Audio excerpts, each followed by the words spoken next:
This is the story of Elizabeth Wettlaufer, a nurse who wore a uniform that symbolized trust, compassion, and care.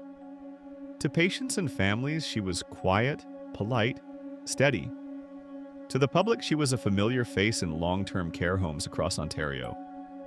But behind that ordinary appearance lay a series of decisions that would shatter families and force a province to ask how the people charged with protecting the vulnerable could instead become a source of harm.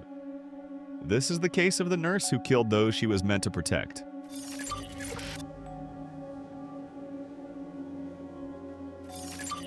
Elizabeth Wettlaufer was born in 1967 and trained as a registered practical nurse. She worked in several long-term care homes and home care settings in Ontario, building a career that put her in close daily contact with elderly patients. In staff rooms and hallways, she blended in, mild-mannered, devoutly religious, and often eager to help. Her co-workers described someone who could be private and reserved, but reliable. That combination, access plus the appearance of normalcy, would later become crucial to how she operated. Long-term care environments are intimate places. Nurses give medication, change dressings, sit with patients through the night. For families, the nurse's presence is a comfort. For a small number of bad actors, it is an opportunity. Wettlaufer worked shifts in wards where residents were frail, some with dementia, others with limited family contact. In such settings, a sudden decline can be chalked up to age or illness, a fact she understood and later exploited. Over nearly a decade, she had repeated access to people whose deaths might not immediately trigger suspicion. Between 2007 and 2016, Wettlaufer admitted to injecting elderly patients with insulin when there was no medical reason to do so. Insulin, used correctly, stabilizes blood sugar. Used incorrectly, it can cause sudden and severe hypoglycemia, leading to confusion, seizures, cardiac arrest, and death. In clinical records, those episodes could be misattributed to underlying conditions, especially in very old patients. She did not carry out dramatic assaults or public acts of violence. Many of the deaths were quiet, occurring in the rooms where she worked. The harm was deliberate and clinical in its execution, an abuse of medical knowledge and of the trust placed in a caregiver. Wettlaufer ultimately pleaded guilty to 8 counts of first-degree murder, plus multiple counts of attempted murder and aggravated assault. Her victims ranged in age and included people who had been placed in her care precisely because they needed protection.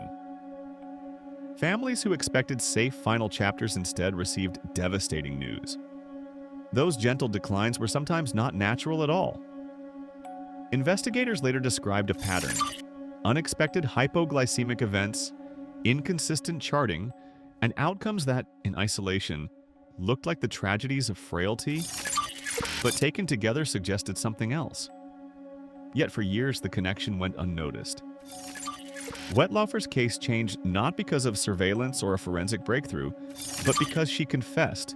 Over time, burdened by what she had done and after interactions with police and counselors, she admitted to injecting insulin into patients and to other assaults. Her confessions pulled back the curtain. Without them, many of these deaths might never have been reclassified as homicides.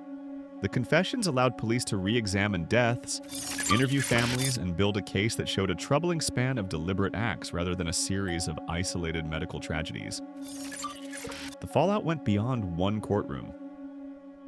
Ontario launched investigations and a public inquiry to ask how multiple deaths and assaults could occur under the watch of a licensed nurse. The inquiry's finding was stark. Had Wettlaufer not confessed, she likely would not have been caught.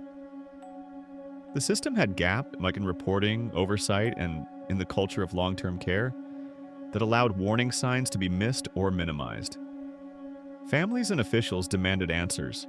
Were staffing shortages, poor charting practices, or assumptions about natural decline enabling abuse? The inquiry pushed for reforms: stronger incident reporting, better oversight of medication administration, and systems that make it harder for individual clinicians to act without detection. In 2017, Wettlaufer pleaded guilty to multiple charges and was sentenced to life in prison with no possibility of parole for 25 years, the sentence reflecting the gravity and premeditation of her actions. In court, she apologized to families, though many found that apology insufficient for the scope of harm. The sentence closed one chapter legally, but reopened many questions about duty of care, institutional accountability, and how to prevent similar betrayals in the future. Behind legal conclusions lie human losses. Families who visited on evenings and weekends found explanations like deterioration or sudden decline. Grief was complicated by later knowledge that a loved one's death had been the result of intentional harm. Trust in care providers was shaken. Some families sought systemic change, others sought personal closure. The community, staff, residents, families had to reckon with the reality that those nearest to the vulnerable could, in rare cases, be the source of danger. The story forced hospitals, long-term care homes, and regulators to pay attention to small, repeated signs. A medication error here, unusual chart entries there, a cluster of unexplained events. Those small details aggregated can reveal larger problems. Elizabeth Wettlaufer's case left a lasting imprint on Ontario's approach to elder care. It prompted changes in reporting requirements, medication oversight, and public inquiries into long-term care practices. Most importantly, it reminded the public and health systems that vigilance matters. Proper auditing, transparent incident reporting, and an empowered workforce that can speak up without fear are essential to protect society's most vulnerable. Her case is also a cautionary tale. Evil often wears an ordinary face. The challenge is building systems that don't rely solely on individual trust, but on structures that make it harder for a single person to exploit access. That, many argued, is the practical legacy that must remain after the headlines fade. Elizabeth Wettlaufer's name will be remembered not just for the crimes themselves, but for what the case taught a province about responsibility oversight and the fragile line between care and harm. If there is one hard lesson here, it is this: when we place trust in caregivers, we must back that trust with strong systems, clear oversight, and a willingness to question uncomfortable patterns. Because the price of complacency can be unimaginably high.